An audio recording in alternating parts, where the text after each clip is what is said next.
భారత రాజ్యాంగ నిర్మాత భారత రత్న బాబాసాహెబ్ అంబేద్కర్ గారి 69వ వర్ధంతి సభల్ని దేశవ్యాప్తంగా ఇవాళ ప్రజానీకమంతా కూడా జరుపుకుంటూ ఉన్నారు. ఈ మధ్య కాలంలో సంవిధానాన్ని కాపాడండి, రాజ్యాంగాన్ని కాపాడని చెప్పి కుహానా రాజకీయ శక్తులు ఏవైతే కుట్రపూరితంగా ప్రయత్నం చేస్తున్నారో రాజ్యాంగం యొక్క స్ఫూర్తిని సమున్నతంగా కాపాడుతున్న మానవుడు నరేంద్ర మోడీ గారు.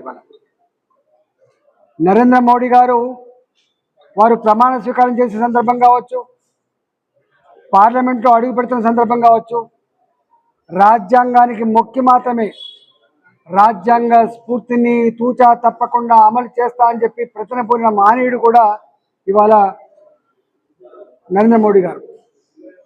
బాబాసాహెబ్ అంబేద్కర్ గారు ప్రపంచంలోనే అతి గొప్ప ప్రజాస్వామిక దేశంగా ఎదుగుతున్న దేశం.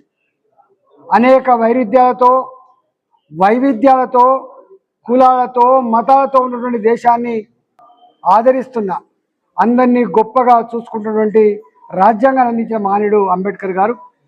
అంబేద్కర్ గారు అనేక విషయాలు ప్రస్తావించినప్పటికీ ఒక్కటి మాత్రం స్పష్టంగా చెప్పిండు పదే పదే, సమస్త సంపద, ఈ దేశంలో ఉత్పత్తి అయిన సమస్త సంపద సమస్త ప్రజల అవసరాలు తీర్చాలని చెప్పినటువంటి మానవుడు, డెవలప్మెంట్ విత్ ఈక్వల్ డిస్ట్రిబ్యూషన్ చెప్పిన మానవుడు, ప్రజాస్వామ్యబద్ధంగా ఎన్నుకోబడ్డ ప్రభుత్వాలు ప్రజలకు సేవకులుగా ఉండాలని చెప్పిన మానవుడు అంబేద్కర్ గారు. కాబట్టి ఇవాళ అంబేద్కర్ గారి వర్ధంతి సభ సందర్భంగా మరోసారి ప్రపంచంలోనే ఇంత గొప్ప రాతపూర్వకమైన రాజ్యాంగం అందించిన మానవుడి యొక్క ఆశయాలని మరణం చేసుకొని వాటిని అమలు చేయడం కోసం మనందరం పునరంకితం కావాలని చెప్పి సందర్భంగా నివేదిస్తూ ఇవాళ వారికి ఘనంగా భారతీయ జనతా పార్టీ పక్షాన నివాళులు అర్పిస్తాం.